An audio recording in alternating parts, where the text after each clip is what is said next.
여기 솔맨이라는 화가가 있었는데 결혼하고 얼마 안 된 젊은 나이에 그는 중병에 걸리게 됐습니다.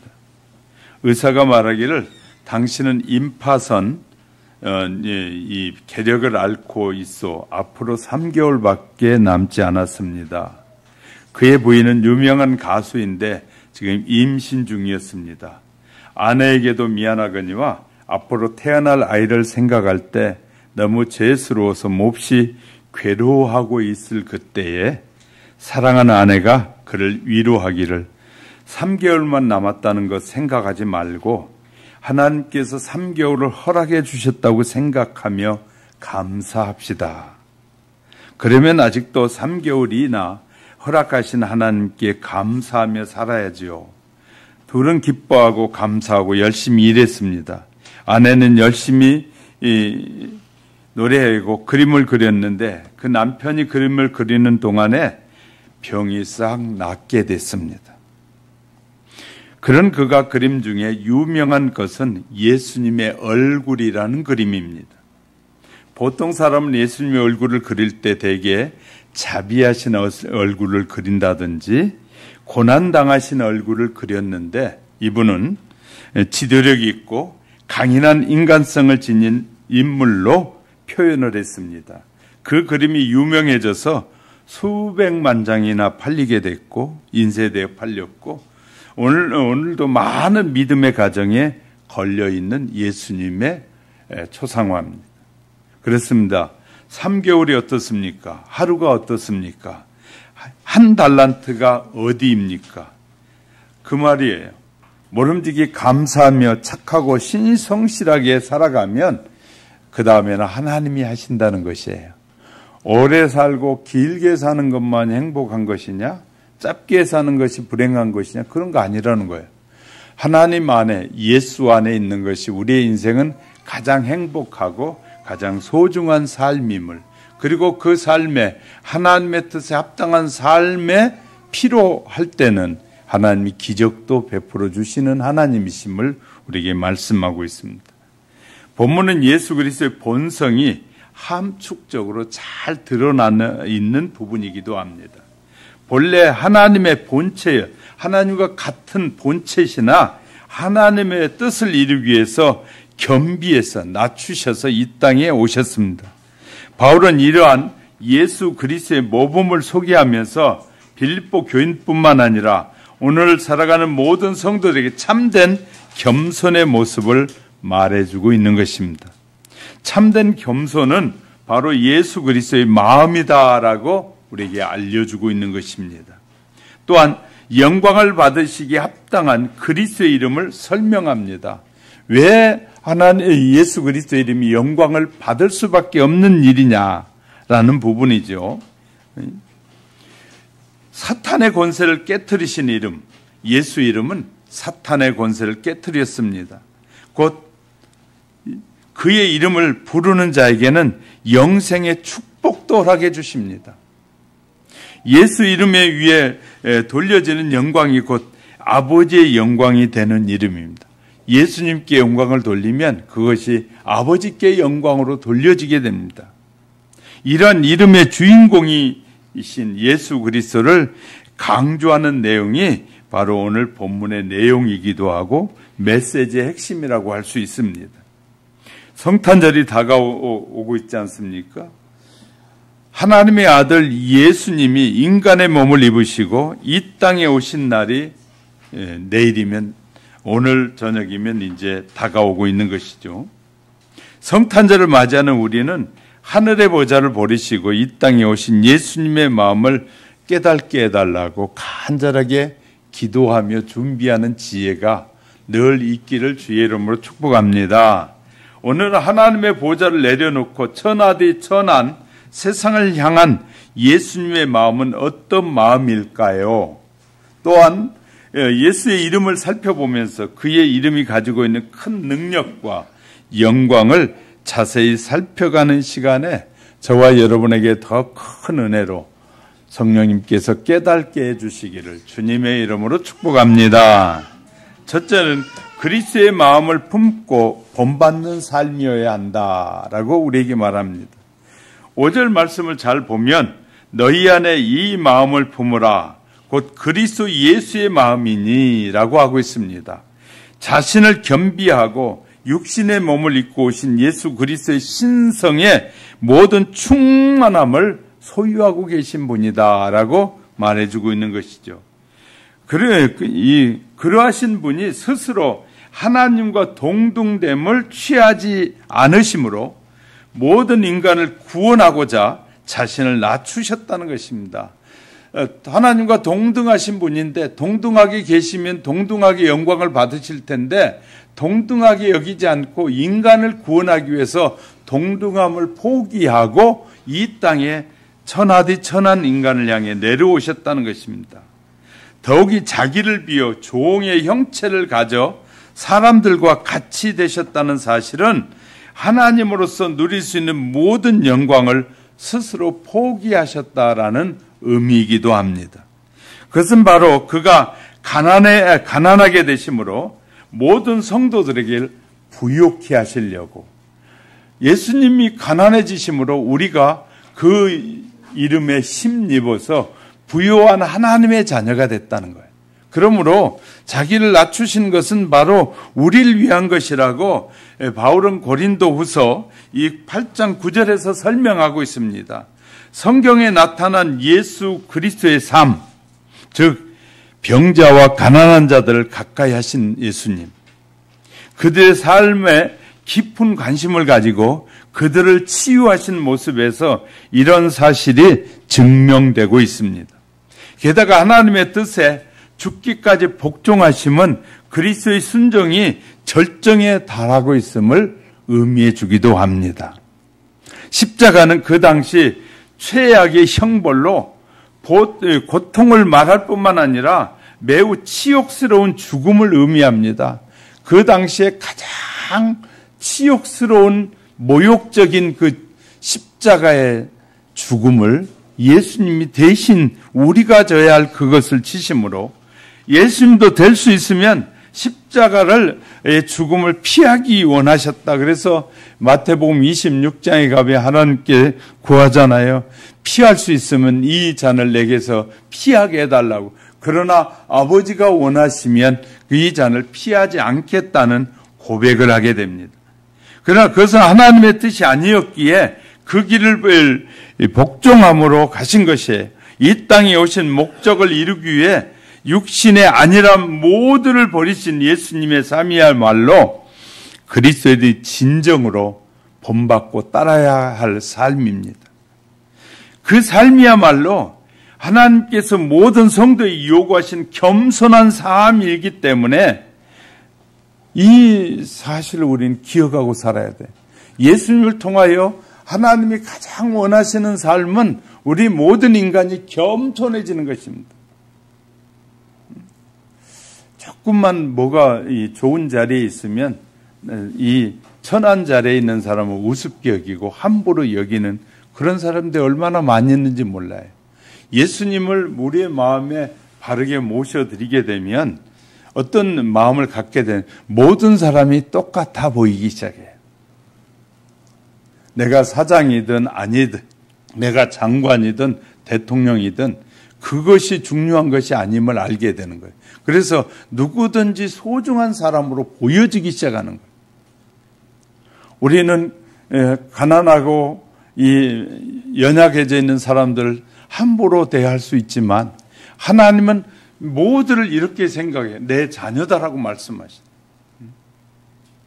세상에 예수 믿는 사람들끼리도 얼마나 많이 빈부에 따라서 우습게 여기기도 하고 함부로 판단하고 사는지 몰라요. 그런데 실은 부자라고 해서 자기 형제들과 이웃들이 다 부자만 있는 건 아니더라고요. 그런데 그럴 때 어떻게 해야 되냐면 베풀고 섬겨줘야 되는데 베풀고 섬김이 아니라 그냥 남을 무시하려고 할 때가 너무 많은 것이에요. 그러나 예수님을 제대로 알게 되면 모든 사람이 소중함으로 내가 덜 먹더라도 저 사람에게 줘서 그가 좀 편안하고 그가 더 기쁨을 누릴 수 있으면 섬겨줄 수 있는 그 섬김의 마음을 하나님께서는 예수님을 통해서 우리에게 보여주고 계셔요. 오늘 본문 또 6절에서 8절에 보면 그는 근본 하나님의 본체시나 하나님과 동등됨을 취할 것으로 여기지 아니하시고 오히려 자기를 비워 종의 형체를 가져 사람들과 같이 되셨고, 하나님이 이 죄인들과 같이 되셨고 사람의 모양을 가지고 태어나서 자기를 낮추는데 언제까지 낮추냐, 죽기까지 복종하셨으니 그 십자가에 죽으심이라.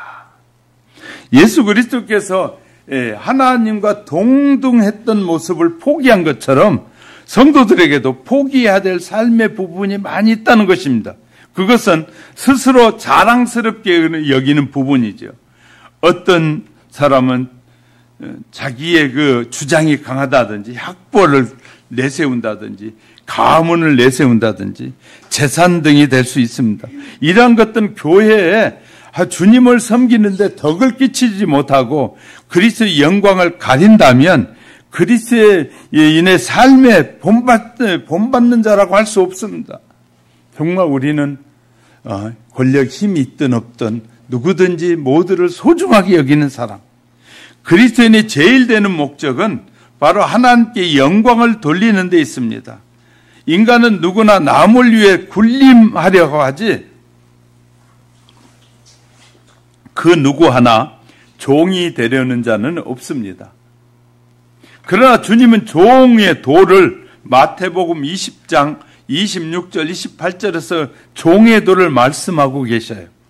참된 겸손의 모습을 가르쳐주고 계십니다.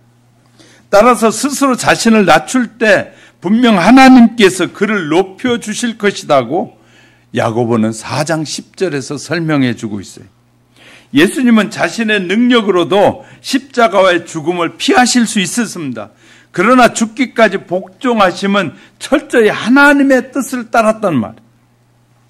성도에게도 그와 같은 순종을 요구하고 계십니다. 죽기까지 예수님을 따르고 복종하는 자의 삶은 분명 하나님에 의해 그 미래가 보장되기 때문에, 우리가 하나님 앞에 죽기까지 우리도 순종하면 하나님이 우리를 보장하시는 거예요. 그리스도를 따르는 삶이 성도의 가장 기본적인 자세요, 영광된 길이라는 사실을 기억하며 살아가시기를 주의 이름으로 축복합니다. 또 본문 9절에서는 이러므로 하나님이 그를 지극히 높여 모든 이름 위에 뛰어난 이름을 주사 자신을 비우고 낮추고 죽기까지 각오하는 복종적인 삶을 살아갈 때 우리에게 그 어떤 것도 장애가 될 수 없다는 것입니다. 자신을 철저히 낮추신 그리스도를 하나님께서 높이셨기 때문에, 하나님께서 높이심은 인간의 높이는 것과 질적으로 다른 것입니다.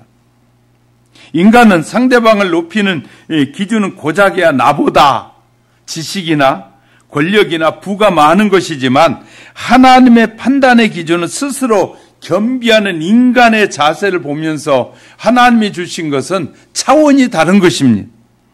이것이 세상의 높임의 원리와 하나님의 높임의 원리의 차이점이 분명할 것입니다. 또한 하나님께서 그리스도를 높이신 후에 모든 이름 위에 뛰어난 이름을 주셨다. 즉 피조물 위에 있는 존재로 세워주셨다는 거예요.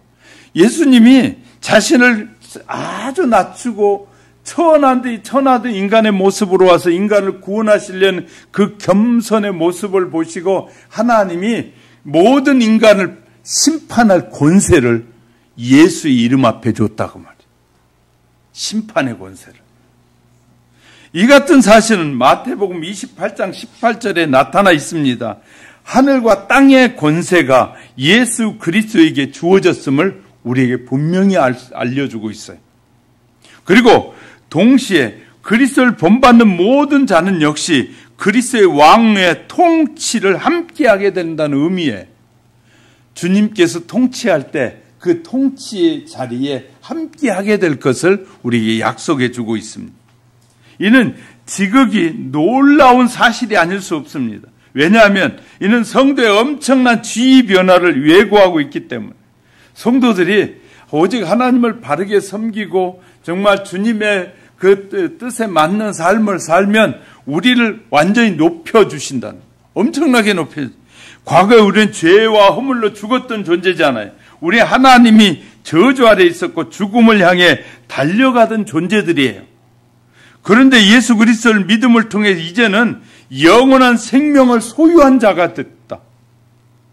그리고 영원 나라에서 다스림의 자리를 보장받아야 되겠다.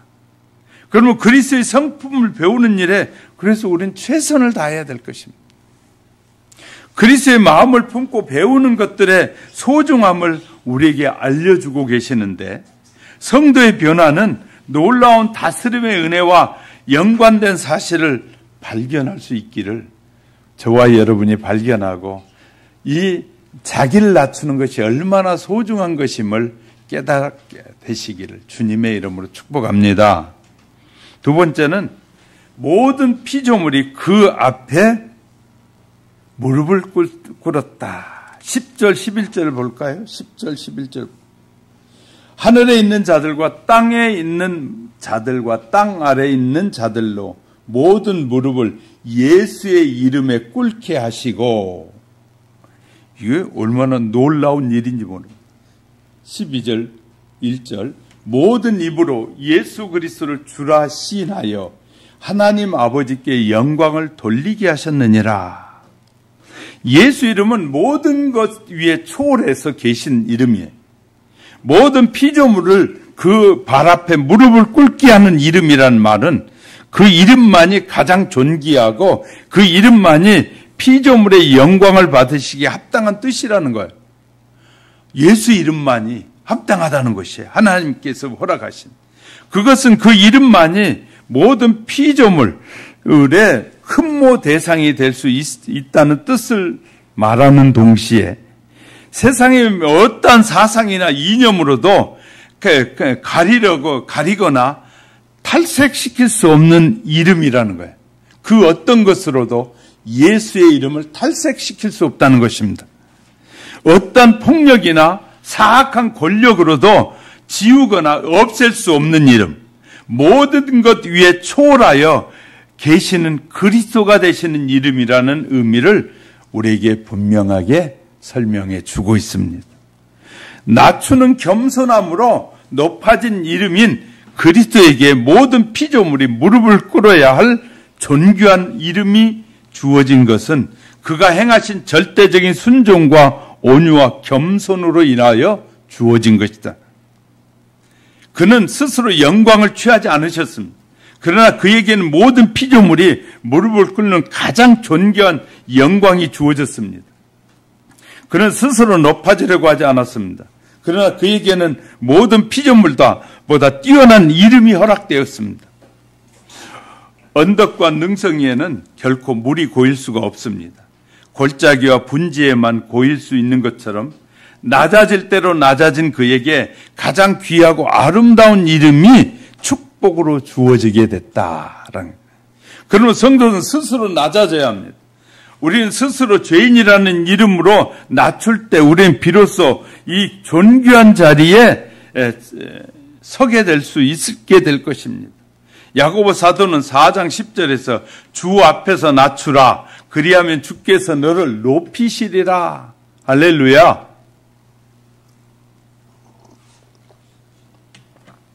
우리가 하는 모든 일에서 우리는 주님이 내게 이런 일을 허락해 주셨습니다.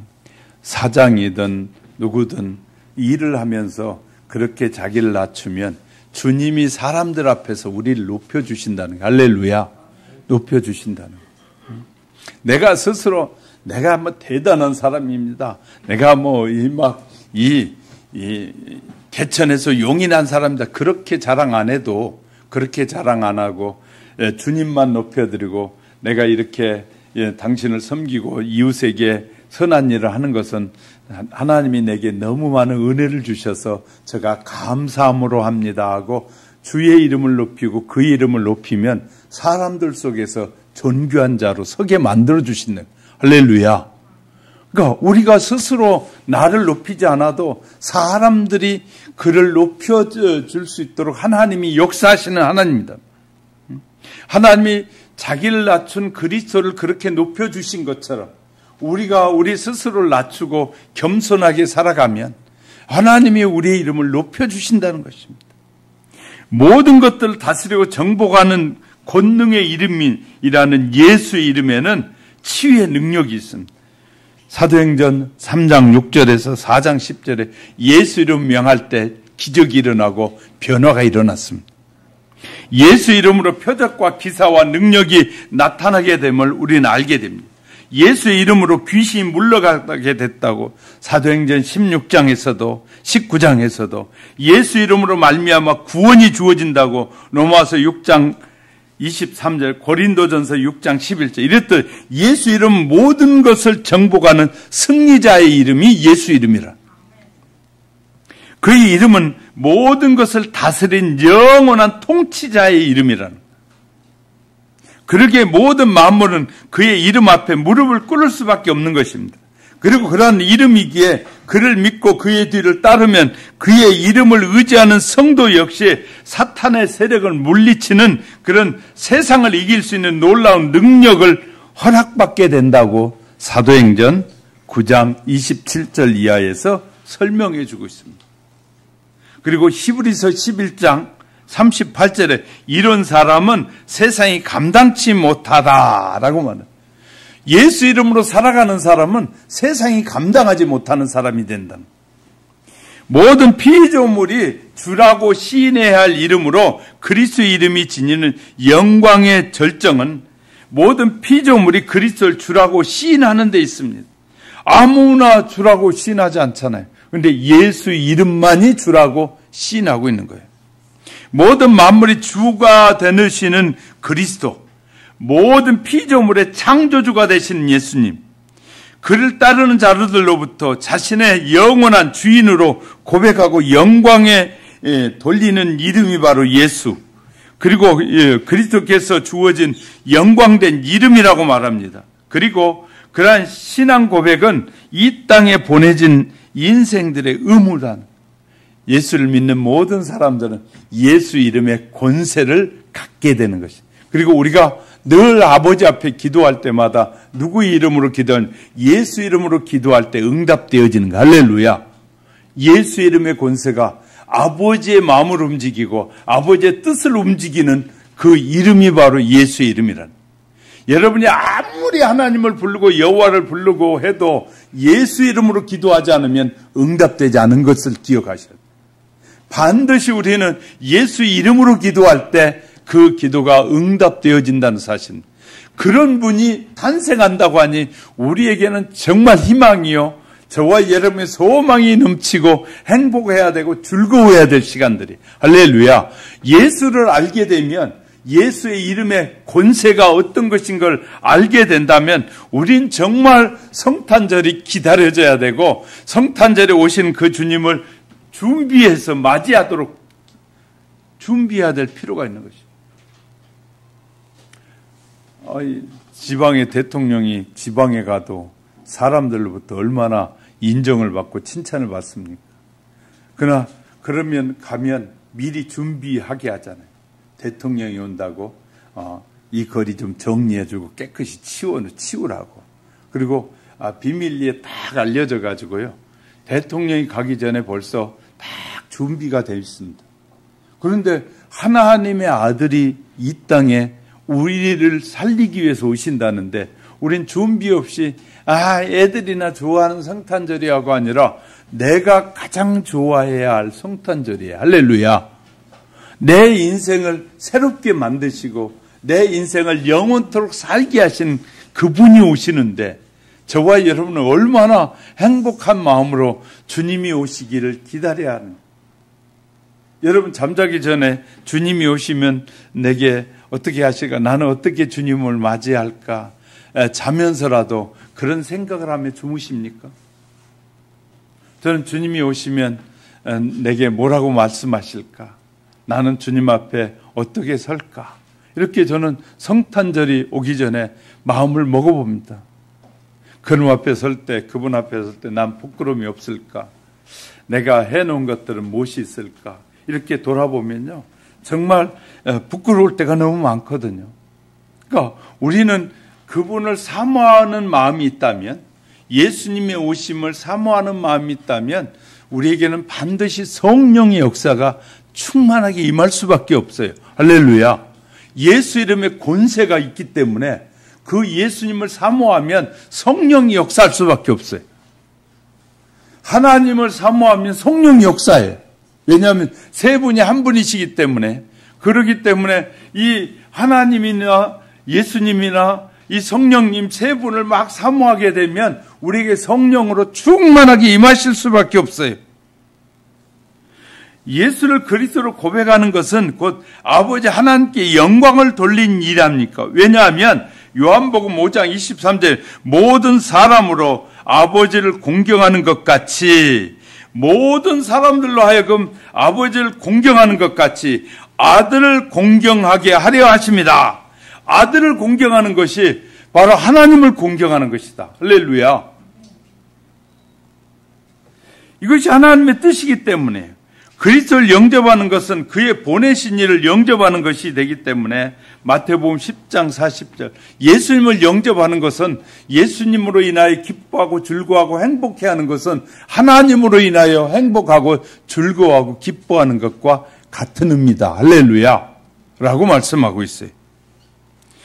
우리는 하나님의 영광을 위해 더욱 힘써 그리스도의 이름을 사랑해야 하고 그에게 영광을 돌려드려야 합니다. 우리는 이 영광스러운 이름으로 찾아오신 예수 탄생의 시간을 준비하는 지혜가 저와 여러분 속에 충만해지시기를 주님의 이름으로 축복합니다. 세 번째는 이렇게 제가 정해봤어요. 성탄절에 그럼 깨닫고 실천해야 할 마음이 무엇일까? 성탄절을 생각하면 내가 뭘 깨닫고 그러면 어떻게 내가 그 말씀에 순종하는 삶을 살아야 할까? 첫째, 성경은 취하지 않은 마음을 배우라라고 말합니다.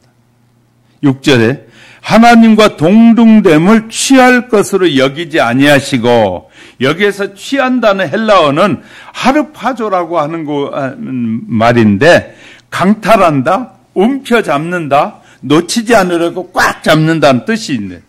자기 이익을 고집하는 단어예요. 자기 이익밖에 모르는 단어.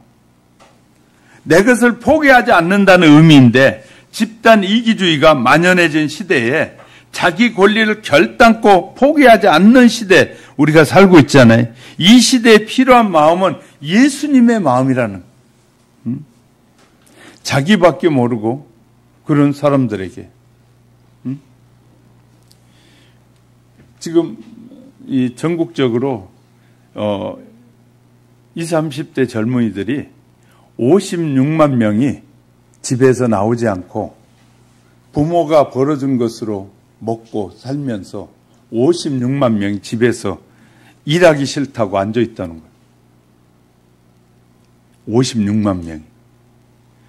56만 명이 열심히 일터에 나가서 중소기업이든 대기업이든 소기업이든 부지런히 나가면 우리나라의 일꾼 부족 현상도 해결되거든요.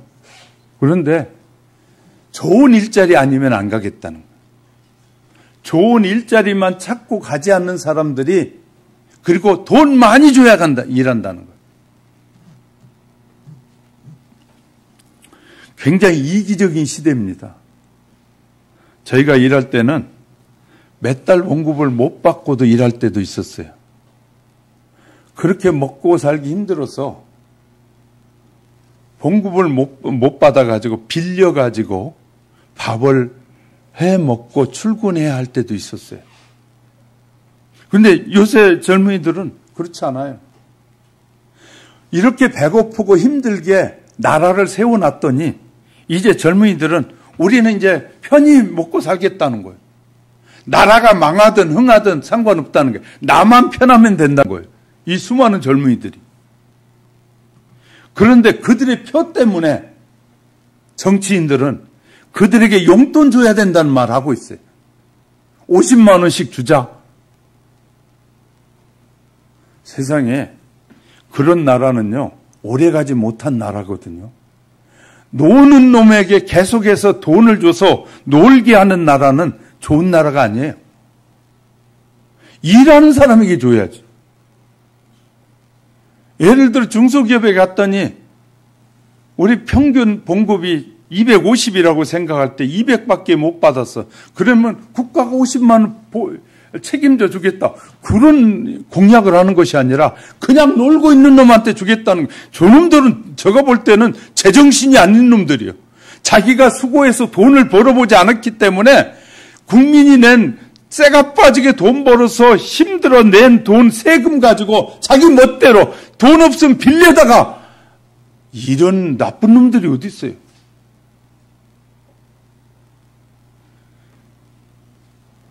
적게 주고 아껴서 이 국가 부채를 상환하자 그러니까 돈 많이 부채 빌려다가 더 주자는 거예요. 야, 집안 망하는 짓을 하는 거예요. 나라 망하는 짓이에요. 참, 우리 그런 이기적인 시대에 우리가 살아가고 있어요. 그런 시대에 예수 믿는 사람은 뭐 한다고요? 그렇게 자기를 높이지 않고 자기는 대단한 가치가 있는데 그 국가에서 세상에서 자기를 우습게 여겨 적게 준다는 말이거든요. 스스로 높이고 자기가 대단한 것처럼 착각하고 노는 것이 행복이라고 말하는 나라는 미래가 없는 나라인 거예요. 우리가 열심히 일해왔기 때문에, 뭐 60대, 70대 그 시대 열심히 일해서 국가를 위해서 일하고 헌신하고 그렇게 했기 때문에 나라가 바르게 세워진 거거든요. 그런데 그건 전혀 생각하지 않는 거예요. 내놓으라는 거예요. 국가에서 무조건. 세금 돈 있는 사람에게 돈을 조금 빨아먹고 나면 그 다음에는 못 가지고 먹여 살릴 거예요. 우리나라에 돌아가는 돈은 부잣집에 아무리 감춰놔도 그 사람 죽으면 다 나와요. 그 장롱 속에 있는 돈이 다 나올 수밖에 없어요. 우리나라 안에서 돌아가는 돈은 숨겨놓든 뭐든 다 나올 수밖에 없어요. 한 세대만 지나면. 정말 이 사회와 문화를 또 인간의 삶을 제대로 연구하지도 않고 생각하지 않는 사람들이 어이없는 짓을 할 때가 너무 많은 곳이에요. 논에다가 계속해서 씨를 뿌리지 않으면, 감자밭에 감자를 계속 심지 않으면 결국 그 밭은 폐쇄되는 밭이 되고 결국 나중에는 양식이 부족해서 굶게 되는 일밖에 없어요. 그래서 성경은 부지런하게 일하라는 거예요. 게으른 자에게 이렇게 넉넉하게 주는 걸 하나님은 반대하셔요. 일하라는 거예요. 열심히 일하라는 거예요. 그리고 부족한 것을 달라고 하면 되는 거예요. 근데 일하지 않고 그냥 무조건 주기만을 바라는, 공짜만을 바라는 세상, 그런 나라는 미래가 없는 나라예요. 근데 지도자들은 자기 시대만 그것을 누리기 위해서, 자기 시대 잠시 잠깐의 자기 행복만을 위해서 거짓말을 갖다 막 심어주는 거예요. 아브라함의 종과 롯의 종들이 사막에서 물과 풀을 가지고 싸움이 벌어졌습니다. 그때 아브라함이 롯에게 말합니다. 창세기 13장 8절 9절에 아브라함이 롯에게 이르되 우리는 한 골육이니 나나 너나 내 목자나 내 목자나 서로 다투게 말자. 내 앞에 온 땅이 있지 아니하냐. 나를 떠나라. 내가 좌하면 나는 우하고 내가 우하면 내가 좌하리라. 나이 어린 조카 롯이 먼저 좋은 땅을 차지하고 떠나게 됩니다. 아브라함은 자기 이익을 포기하고 보기에도 나쁜 소알 땅으로 향합니다. 그 땅에는 보기에도 아무것도 없어요. 그런데 놀라운 것은 소알 땅으로 가는 순간에 하나님이 아브라함에게 역사해 나타나요. 아브라함에게 이렇게 말해요. 이 창세기 13장 14절 17절 롯이 아브라함을 떠난 후에 여호와께서 아브라함에게 이르시되 너는 눈을 들어 내 있는 곳에서 동서남북을 보라. 보이는 땅을 내가 너와 내 자손에게 주리니 영원히 이르리라. 내가 내 자손으로 땅에 티끌 같게 하리니 사람이 땅의 티끌을 셀 수 있을진데 내 자손도 세리라. 나는 일어나 그 땅을 정과 행으로 행하여 보라 내가 그것을 내게 주리라. 우리가 이런 믿음이 없는 거예요. 이거 없으면 그거 다 그냥 무너져 죽을 것 같은 거예요. 그러니까 하나님 앞에 맡기는 기도를 못하는 거예요. 그런데 아브라함은 조카에게, 자기보다 나이도 어린 조카에게 네가 저하면 내가 우하리라. 그리고 다 맡겨버렸어요. 하나님 앞에. 그랬더니 하나님이 그 마음을 보시고 뭐 한다고요? 소할 땅, 아무것도 없는 땅이라고 하는데, 그런데 놀라운 것은 하나님의 때를 따라 필요한 비를 내려주니까 그 소할 땅이 뭐가 되더라? 축복의 땅이 되더라. 할렐루야. 하나님이 우리와 함께 하시고 하나님의 마음에 드는 삶을 살면 저와 여러분이 모든 광야 같은 곳에서도 평안을 누리고 자유를 누리고 기쁨을 누리게 되는 거예요. 할렐루야. 또 성경은 두 번째 뭘 우리에게 배우라고 하냐. 비우는 마음을 배우라는 거예요.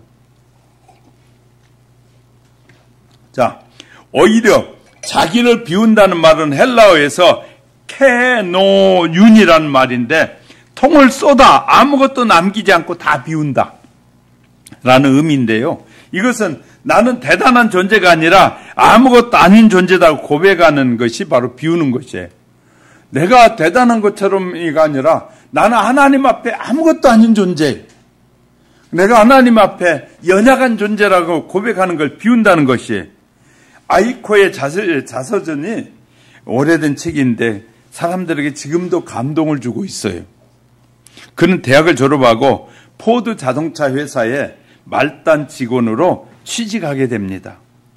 이렇게 시작된 그는 미국의 대통령 후보가 되기까지 했습니다.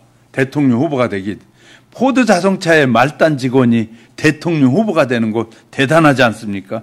그는 포드 회사에서 32년 동안 일하면서, 종처럼 일하면서 솔선수범하고 굳은 일을 맡아서 했다는 거예요.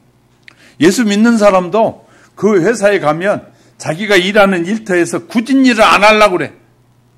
내가 누군데 이런 굳은 일을 하네.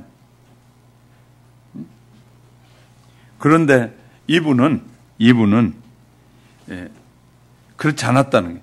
다른 사람들 굳은 일을 시키면 불평하면서 말하기를 돈도 좋지만 아무리 돈을 많이 주어도 이런 일을 안 하고 싶다 그렇게 말해요. 그런데 그는 32년 동안 종처럼 일했다는 거예요. 우리나라 직장인의 평균 근무 연한이 5년으로 조금만 좋은 곳이 생기면 가버린다는 거예요. 그는 종처럼 일하면서 늘 이렇게 말했다는 거예요. 여러분도 한번 따라해 보세요. 나는 내가 몸을 담고 있는 내 직장을 사랑하고 내 가족을 사랑하기에 무슨 일인지 할 수 있습니다. 그렇게 생각하고 늘 그렇게 말했다는 거예요. 종처럼 섬기는 사람은 크게 섬기는 큰 사람이 된다는 거예요. 근데 그렇게 회사에서 종처럼 섬겼는데 그 섬김이 대통령 후보가 될 정도로 많은 사람들 앞에 존귀한 이름으로 소개되더라는 거예요. 우리는요, 무슨 일이든지 하찮게 보는 그런 습관을 버려야 돼요. 남이 하기 싫은 것을 그리스도인이 먼저 할 수 있는 그런 넉넉한 마음이 있어야 돼요.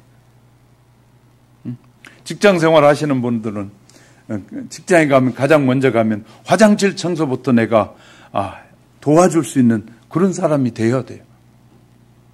그러면 그것이 아무도 안 보는 것 같지만 누군가가 지켜보게 돼요. 그리고 인정받는 사람이 돼요. 그러니까 사장이 내가 먼저 나가서 그 일을 실천할 때 사람들은 그 사장을 다르게 보기 시작하는 거예요. 야, 저건 니나 해라가 아니라 내가 할게. 너는 다른 일 해라. 내가 이 일은 내가 할게 하고 앞장서서 자기를 비우는 사람. 이것이 하나님이 기뻐하는 사람이다. 우리가 배워야 됩니다. 세 번째는 성경은 낮추는 마음을 배우라는 거예요. 7절, 8절에 오히려 자기를 비워 종의 형체를 가지사 사람들과 같게 됐고 사람의 모양으로 나타나서 자기를 낮추고 죽기까지 복종하셔서 십자가에 죽으심이라. 예수님은 마음을 낮추시 비우고 낮추셨어요. 하나님이 사람으로 사람의 종으로 종이 사형수로 낮춰진 거예요. 근데 사도 바울은 고린도전서 10장 12절 그런즉 선줄로 생각하는 자는 넘어질까 조심하라. 성탄절에 예수님에게서 배우는 것은 마음을 낮추는 마음이에요. 우리의 마음을 낮춰야 돼. 얼마나 사람들이 교만해져 있는지 몰라요. 자기가 뭐 세상을 다 아는 것 같고 자기가 모든 걸 다 깨뚫고 보고 있는 것처럼. 근데 그의 삶을 돌아보면 다 실패야. 다 아는 사람이 왜 실패를 할까요? 실패하는 이유는요, 높아지면 실패하는 거예요. 금세기 최고의 영성 신학자인 필립 안시 목사님은 현대 의학 용어를 빌려서 예수님의 성육신을 이렇게 설명했더라고요. 만물을 만드신 하나님께서 작아지시고 또 작아지셔서 마침내 하나의 세포가 되기까지 작아지신 형태가 됐다. 성탄절에 이 땅에 오신 예수님의 마음을 우리에게 겸손을 가르쳐주고 있어요. 또요, 용산교회 김일환 장로님 얘기가 아주 유명합니다. 자유당 때 그는 육군 중장이었어요. 중장은 별이 몇 개죠? 중장이면 별이 몇 개인 줄 아십니까? 3개예요. 별이 3개인데, 예. 그는 상공부 장관도 했고, 내무부 장관도 했고, 교통부 장관까지 지낸 분이에요. 그는 용산교회에서 수십 년 동안 예배 드리러 오는 모든 성도들에게 주보를 나눠주는 일을 했다는 거예요. 한 주도 빠지지 않고 그렇게 했습니다. 그 한 분이 그렇게 헌신하니까 그 교회에 오는 모든 사람들이 장로가, 나이가 든 머리가 하얀 장로가 겸손하게 엎드려 주보를 주면서 섬기니까 그 교회는 목사님이 설교 안 해도 그 장로 때문에 오직 다 겸손해질 수밖에 없더라는 거. 그래서 목사님 사이에 아주 유명하신 장로님이 성탄절에 예수님이 우리에게 주신 선물 중에 하나는 마음을 낮추는 마음이에요. 또 4번째는요, 성경은 희생하는 마음을 배우라고 하는 거예요. 7절, 8절에서 자기를 낮추고 죽기까지 복종하셔서 십자가에 죽으심이라. 예수님은 가장 큰 희생은 몸소 실천하신 분입니다. 십자가에서 죽기까지 희생하고 복종하심으로 인간에게 가장 값진 희생을 보이셨어요. 우리는 하나님 앞에 드리고 주의 이름으로 이웃에게 주고 나면 내 주머니가 자꾸 빌 것이라는 생각에 마귀가 갖다 줘요. 다 주고 나면 너 뭐 먹고 살래?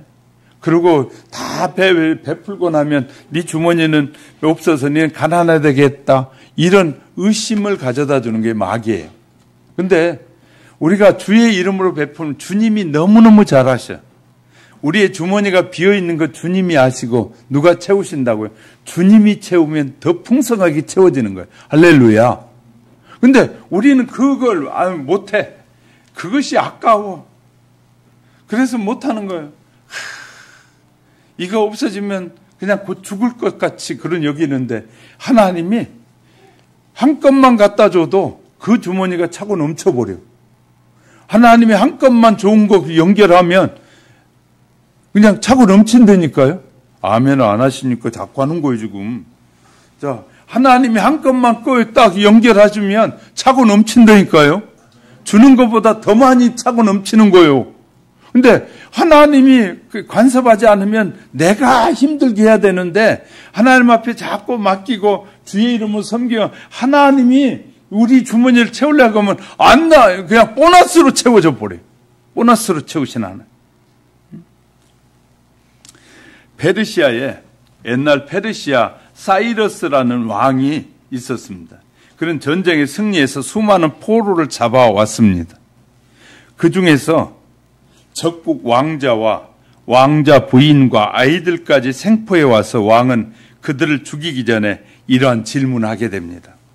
만일 내가 왕자인 당신을 살려주면 어떻게 하겠느냐? 그랬더니 그 왕자가 내가 가진 재산의 절반을 드리겠습니다. 그럼 그래? 당신의 아이를 놓아주면 어떻게 하겠느냐? 그랬더니 이 왕자가 재산 전부를 드리겠습니다. 그래? 그러면 당신의 아내를 놓아주면 어떻게 하겠느냐? 그랬더니 그 왕자가 당당하게 내 생명을 드리겠습니다. 자기 부인을 살려준다니까 자기는 생명을 주겠다는 거예요. 왕이 깜짝 놀라서 다시 묻기를 어떻게 이런 아름다운 사랑의 사람이 있을 수 있단 말이냐. 감동해서 그들을 풀어서 고향으로 돌아가게 해주었습니다. 그리고 와서 자기 나라로 돌아와게 해줬습니다. 그날 밤에 집에 돌아온 왕자는 살아서 돌아온 것이 너무너무 좋아서 기뻐서 축하 파티를 열었습니다. 그리고 사랑하는 아내에게 말하기를 비록 사이러스 왕은 적국의 왕이지만 참 훌륭한 분이라는 생각이 들더군요. 내가 보니 정말 잘생긴 미남이고 의젓하고 늠름하고 장수답고 사나이답더군. 왕자가 이렇게 말하면서 자기 아내에게 묻기를 당신은 어떻게 생각해요? 그 아내의 대답이 아주 명품 대답을 했더라고요. 이렇게 했어요. 저는 그 사람의 얼굴을 자세히 보지 못했습니다. 그럼 뭘 봤어? 그랬더니 나를 위해서 대신 죽겠다고 늠름하게 말한 한 남자의 얼굴만 바라보았고 당신의 얼굴을 바라보는 동안에 다른 아무것도 보이지 않았습니다. 그렇게 했다는 거. 그러니 이 왕자가 아내를 사랑할 수밖에 없고 또 아내를 사랑하는 그 마음을 아내는 보았다는 거예요. 너무너무 중요한 것이거든요. 자, 우리 옆에 있는 부부 얼굴을 한번 보세요. 30억 명 중에 한 사람이에요. 여러분의 옆에 있는 얼굴이. 자, 60억의 인구에, 지구가 60억이 있는데 60억의 인구의 반은 여자고 반은 남자예요. 그럼 옆에 있는 사람 30억 명 중에 한 분이잖아요. 그죠? 이렇게 우리의 만남을 생각해 보면 만남이 얼마나 소중한지 몰라요. 그런데 우리는 기분 나쁘다는 것, 성격이 좀 나하고 안 맞다는 것 때문에 얼마나 가장 소중한 사람을 마음을 아프게 할 때가 얼마나 많은지 몰라요. 우리는 가장 하나님이 기뻐하는 것은 부부가 화합할 때, 부부가 서로 기뻐하고 즐거워하면서 기도할 때, 찬양할 때 너무너무 행복해 하셔요. 할렐루야. 부부가 함께 찬양을 하면서 부부가 함께 손을 맞잡고 우리 이런 기도 함께 합시다 하고 손을 맞잡고 기도하면서 하나님 이 일이 이루어져서 우리에게도 기쁨이지만 하나님께 영광이 되게 해주세요. 하나님 우리 부부의 간절한 소원이 이루어지기 원합니다 라고 함께 찬양하고 손을 맞잡고 기도하고 또 말씀을 읽어간 그 모습을 보시면서 하나님은 축복해달라고 하지 않아도 축복해 줄 수밖에 없어요. 할렐루야. 자, 이쁘면 다 주고 싶다 그러잖아요. 그죠? 이쁘면 다 주고 싶은. 응? 그러니까 이쁘면 다 주고 싶어지듯이 하나님은 우리가 하나님의 마음에 합한 이쁜 짓을 많이 해야 하나님이 우리 복을 주실 텐데 하나님 앞에 늘 미운 짓만 하면서 달라고는 오살지게 많이 해. 제가 좀 사투리를 써봤어요. 하도 안 웃으니까 사투리도 써봐도 안 웃어요. 예. 하여튼 우리는 그렇게 그냥 하나님을 기쁘시게 하는 일은 별로 하지 않으면서 문제 생기면 무조건 그냥 내놓으라고 땡깡 넣는 꼭 어린아이 같은 신앙을 갖고 살 때가 너무 많아요. 우리도 성숙해야 되지 않겠습니까? 어른이 됐고 생각하는 것이나 말하는 것이나 행동하는 것이 어른답게 해야 되는데 늘 어린아이 같을 때가 너무 많은 거예요. 다가오는 성탄절에 예수님으로부터 배우고 실천해야 할 마음은 바로 이런 희생하는 마음이거든요. 중국의 속담에 이런 말이 있더라고요. 다른 사람의 장미꽃을 주려는 사람의 손에는 항상 약간의 향기가 남아있다. 장미꽃만 주면 끝나는 줄 알았는데 장미꽃을 만졌기 때문에 장미꽃의 향기가 남아있다는 거예요. 그에게도. 보네포 목사도 이런 말을 했어요. 교회는 남을 위하여 존재할 때만이 교회다. 교회가 다른 사람을 위하여 섬길 때 교회다운 교회다. 교회는 지배하는 것이 아니라 남을 돕고 섬기는데 생명력이 있는 것이다. 그러니까 우리가 믿지 않는 사람들을 자꾸 찾아가서 예수님의 이름으로 전하고 그들에게 섬기는 것이 바로 교회의 역할이다 라고 그는 말하고 있어요. 덴마크의 신학자 킬케르고르가 이렇게 말했어요. 한 시대가 필요로 한 사람은 천재가 아니라 순교자다. 우리는 많은 사람들이 천재가 되고 싶어요. 그래서요, 천재 교육들 별걸 다 시켜요. 천재 교육 시켜야 천재가 아니라 다 남을 위해서 희생할 수 있는 사람이 먼저 돼야 되는 거예요. 다른 사람을 위해서 희생하는 자가 되지 않고 천재 되놓으면 이기주의고 자기밖에 모르는 어리석은 인생이 되고 마는데, 순교자가 되면 다른 사람을 위해서 자기를 내놓는 사람이 되는 거예요. 그렇습니다. 코앞에 성탄절이 다가왔습니다. 성탄절 준비하면서 이 땅에 오신 예수님의 마음을 배우고 실천하는 은혜가 필요합니다. 성도들은 가만히 성탄절 기다리는 것이 아니라 왜 오셨는지, 어떻게 준비하여 맞이해야 할지, 중요한 것이 무엇인지, 그분이 오셔서 우리에게 교훈하고 가르치고자 하는 것이 무엇인지를 배우려고 해야 되는데, 성탄절에 들뜬 마음에 그냥 길거리 가면 좋다고 그냥 막 캐롤이 나오고 막 반짝거리면 거기에 마음이 쭉 빠져가지고 좋다, 이런 신자가 되면 안 된다는 거예요. 그것은요, 초등학생이나 유치부들이나 하는 일이에요. 저와 여러분은 성탄절이 다가오면 무엇을 위해서 어떻게 해야 주님께 영광이 될까?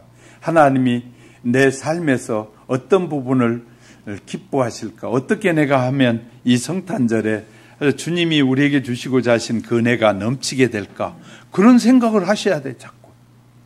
그래야 주님이 그런 생각을 하는 자에게 더 좋은 은혜를 주시는 거예요. 할렐루야. 생각도 없는 사람에게 주겠어요?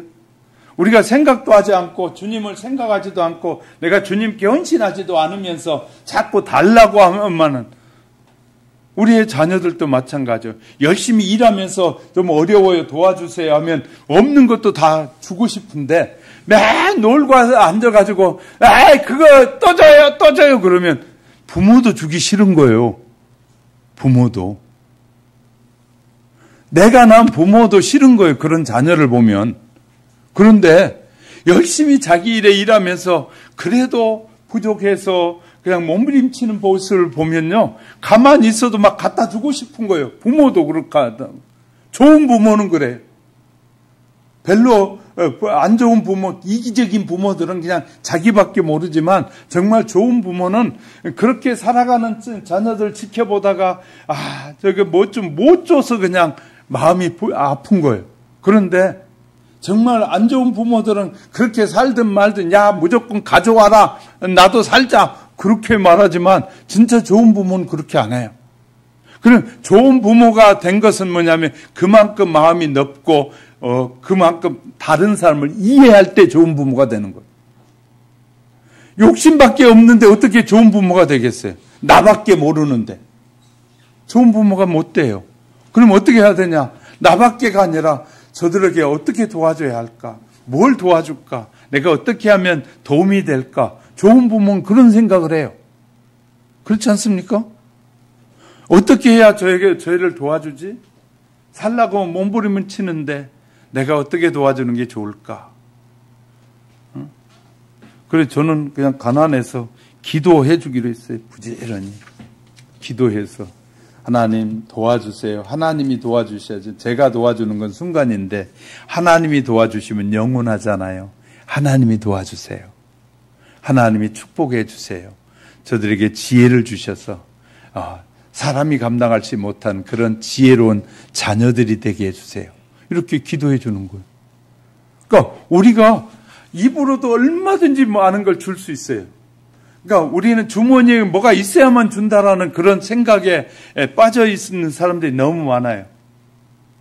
주님께 자꾸 드리면 주님은 우리가 감당하지 못할 정도로 우리를 채우신 하나님이에요. 할렐루야. 왜냐하면 세상의 부자보다 하나님은 세상의 모든 것의 주인이잖아요. 아멘을 안 하니까 힘들어요, 저가.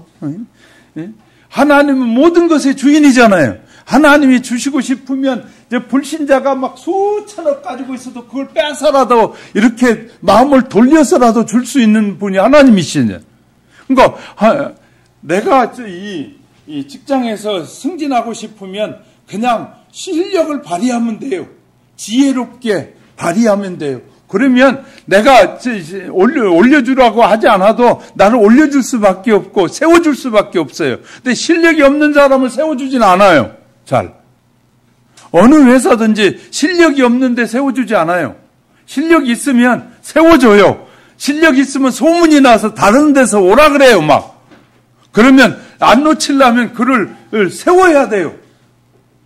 그럼 뭐 하면 돼요? 하나님께 도움을 구하면 되잖아요. 하나님 머리가 여기밖에 안 돼요. 그런데 내가 하나님의 자녀 됐잖아요.